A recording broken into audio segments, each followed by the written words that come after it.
Grande Jornal Regional. Temas. Oferecimento Lojas do Sim. Você conhece, você confia na Júlio 46, no centro de Canela.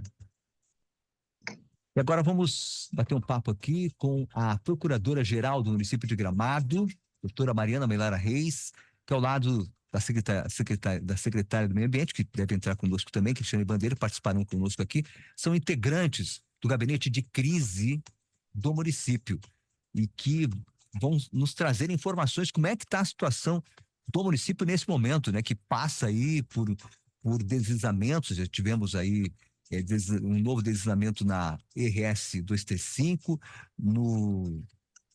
ali no bairro Avenida Central, na Emílio Leopetti, né?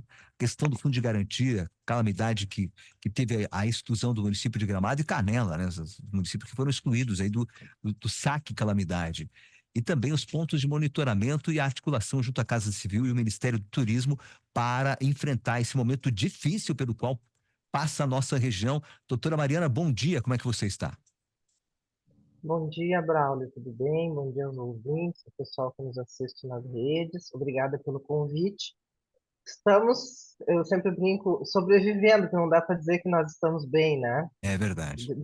Diante de tanta situação difícil É que verdade. acontece nas nossas cidades, né? Vamos começar falando dos deslizamentos que tem preocupado, né? Que tivemos aí mais dois deslizamentos que aconteceram em estradas, rodovias, né? No caso da 235 aí, na terça-feira, e logo depois ocorreu um outro deslizamento na Emílio Leopetti, que é uma rua alternativa, né? De ligação com a cidade de Canela.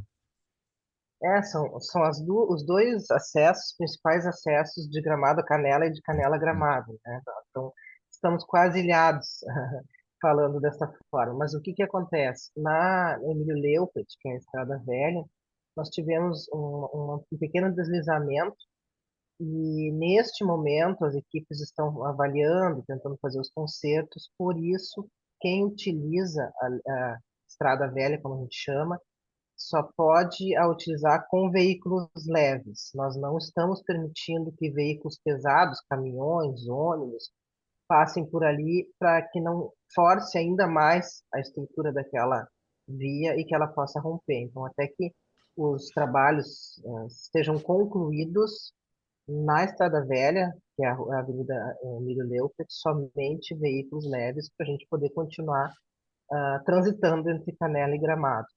E na RS 235, que é a que a gente chama da avenida, né, Avenida Canela Gramado, nós já tínhamos esse deslizamento ali perto da rótula, da Fiat, por aí. Ocorreu um deslizamento mais importante nessa semana, e a via de quem vem de Canela a Gramado, ela está totalmente obstruída. E nós, então, vamos, junto com a Polícia Rodoviária Estadual, nós estamos utilizando aquele sistema de pare e siga para que os caminhões possam passar por ali, para que a gente não fique sem acesso. E o pessoal vai trabalhar na limpeza, tem que esperar um pouquinho, logo que vai voltar a chover, ainda desce material mesmo antes da chuva. Então, nós vamos ter que ficar nesse sistema precário de locomoção entre Canela e Gramado por alguns dias. Isso também acabou prejudicando o abastecimento de energia elétrica, porque tem postes de luz ali. Então, ontem, em contato com a EGR, que é a concessionária responsável pela rodovia, e com a RGE, que é responsável pela energia elétrica, nós conseguimos que eles iniciassem os trabalhos hoje, mesmo com chuva, para deslocar, na verdade, para colocar novos postes de energia elétrica no canteiro central da avenida, ali naquele trecho, e aí então os fios vão passar por cima da avenida e ficarão nesse canteiro central, voltando depois para o trajeto normal, mais adiante, onde não tem deslizamento, para manter as cidades, né, tanto Canela como Gramado, abastecidas de energia. Depois que todos esses trabalhos forem concluídos, então, se retira esses postes provisórios e volta a se utilizar os postes que estavam ao longo da rodovia próximo à calçada. É porque ali foi grande o deslizamento, né? Sim. Interrompeu totalmente um lado da via. Está ali ainda, né? Para as pessoas que passam ali, a gente vê a quantidade, né? De de terra, enfim, do que veio de árvores, né, que vieram para o meio da pista. Uma outra situação, doutora Marina, a gente está também com a secretária Cristiane Bandeira, secretária do Meio Ambiente, é a exclusão dos municípios de Gramado e Canela, né, do saque calamidade, do Fundo de Garantia por Tempo de Serviço, do FGTS. Como que acontece? É bom essa pergunta para a gente esclarecer para a comunidade como um todo. Os municípios, eles decretam estado de calamidade e esse decreto, que é municipal e ele vale no município, ele é submetido ao governo do estado, que homologa esse decreto, e o governo do estado encaminha ao governo federal para que sejam liberados tanto os recursos que vêm para os municípios, para a reconstrução das cidades, quanto esses benefícios. O FGTS Calamidade é um deles. O Estado do Rio Grande do Gramado decretou calamidade pública no dia 3 de maio, foi publicado no nosso Diário Oficial. O Estado do Rio Grande do Sul, de uma forma precária, emergencial, reconheceu a calamidade pública do município de Gramado e na segunda-feira à noite, mas foi publicado na terça-feira, retirou, reclassificou não só Gramado, mas Canela, Igrejinha, Três Coroas, só para citar as cidades daqui, mas foram muitas cidades que foram retiradas e foram reclassificadas como emergência. Isso causa prejuízos tanto para os munícipes como para os municípios, né, para as administrações. Quando nós tomamos conhecimento dessa situação, imediatamente iniciamos os contatos com o governo estadual, governo federal. Ontem nós tivemos uma reunião com os representantes da Casa Civil, fizemos ligação junto com o representante da Casa Civil para a Defesa Civil do Estado, a Regional Caxias do Sul, e a princípio contornamos a situação, Braulio. Acho que Canela também vai nessa linha. Então, estamos aguardando uma nova edição do decreto estadual, de novo trazendo Gramado, e acredito que Canela também, para a situação de calamidade pública. Em razão disso, então, as pessoas poderão sacar o FGTS calamidade, mas é importante que se diga isso, é a legislação federal, não são os municípios que decidem isso. O FGTS calamidade ele é exclusivo para aquelas pessoas que tiveram danos estruturais ou que as suas casas foram destruídas. Sim, Eu falo de Gramado em Canela, se a gente fosse falar do restante do estado, aí tem casos de alagamento e assim por diante. Mas aqui na nossa região, que nossos problemas são os desmoronamentos e as rachaduras, é só para quem teve danos estruturais ou destruição das suas casas. certo. Então não é para toda e qualquer pessoa. Eu não posso, se não fui atingido, tu não pode, se não foi atingido e assim por diante. Sim, O município, aí falando por Gramado, a Defesa Civil, através da assistência social, já alimentou o sistema da Caixa Econômica Federal com todos os dados das ruas, os números das casas, das pessoas que foram atingidas com base nos laudos que nós já temos. Todos os dias esse sistema é alimentado, incluindo novos nomes, novas situações, porque a gente continua tendo problemas na cidade. Então, claro. estas pessoas, a partir do momento que o governo do estado do Rio Grande do Sul reclassificar Gramado como estado de calamidade e encaminhar para o governo federal, vai aparecer no site da Caixa o nome de Gramado e vai estar liberado para essas pessoas do FGTS Calamidade. Sim. Vamos perguntar para a secretária Cristiane, que está com a gente também, sobre os pontos de monitoramento, secretária Cristiane, secretária do Meio Ambiente de Gramado, conosco aqui também. Como é que estão esses pontos, a evolução, né, desses pontos de monitoramento? Bom dia, Braulio. Bom Bom dia, dia. Mariana, os ouvintes da rádio. Esses pontos nós atingimos já 150, tivemos 2 novos pontos, né, com relatos de desmoronamento, alguma ruptura.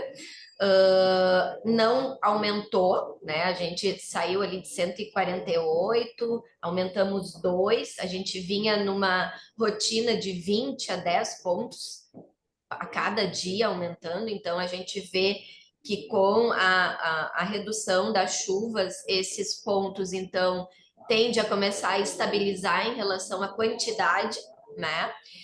Contudo, temos novos pontos, a exemplo do que aconteceu há 2 dias, 3 atrás, um novo ponto de ruptura, que é ali na Rua Gil e na Estrada Velha, né, na Emílio Leopete, que a gente há 3 dias tem monitorado esta possível ruptura na altura da Rua Gil e depois um pouco mais para o lado da Estrada Velha, que tem tido um movimento um pouco acelerado, porque é um pouco do que vocês veem, o que está acontecendo ali, onde estão executando neste momento as obras para restabelecimento da energia. Tu tem um pé de uma encosta que rompeu e ali segue descendo muita água, tem um fluxo de água muito grande ainda, né, no nosso município, nesses pontos mais de encostas e que a gente tem monitorado. Então, passamos a dar uma atenção maior no monitoramento, então, desses novos pontos de ruptura, uma atenção também tivemos no loteamento Celita, no início da semana, e ontem, a equipe técnica, então, nos solicitou o apoio da Defesa Civil num olhar para as áreas rurais, que a gente já vinha, né, acompanhando e fazendo vistorias, a exemplo da Lagiana, São Roque, Moreira, Caboclo. Por quê? Porque a gente, infelizmente, tem uma previsão de chuvas a partir de hoje à noite um pouco mais intensas e que vão ficar, né, a previsão pelo menos até domingo. Não, o que a previsão fala não é um volume tão intenso, né, mas é um volume que no momento em que todos os nossos pontos estão ainda encharcados, né, a gente tem que ter uma atenção redobrada, né, para poder dar a devida assistência de forma rápida nesses pontos aí de monitoramento e de orientação dos moradores. Obviamente que vocês monitoram aqueles que têm um risco maior, né, de... Claro, aí a nossa metodologia de trabalho, né, a gente fez uma classificação em risco elevado, risco moderado e sem o risco.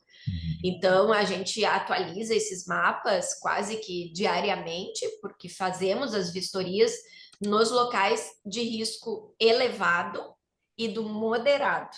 Sim, Porque o moderado pode passar a ser elevado. o elevado, exatamente. Há um monitoramento constante. Olha só, eu vou ter que fazer um intervalo aqui. Eu quero pedir para doutora Mariana, eu também mandar um novo link para vocês aí. A gente vai fazer um intervalo, a gente volta em seguida para tratar de mais um assunto que nós vamos conversar com vocês aqui, que é a articulação junto ao Ministério, a Casa Civil, no caso aqui do Estado, e o Ministério do Turismo. A gente volta depois do intervalo, também com o Lutero Cassol, que é superintendente regional da Corsã Aegea, para falar sobre o restabelecimento da água aí. Na sequência, no nosso GJR, na Clube 885, muito mais que rádio. Clube. E a hora certa? Hora certa, 8h41, temperatura que está nesse momento em 11 graus. Muito mais. Clube 885. Conteúdo, música, podcast, YouTube, Instagram, blog, site, app, vídeo, foto, texto, entrevista e informação. Clube 885. Muito mais que rádio.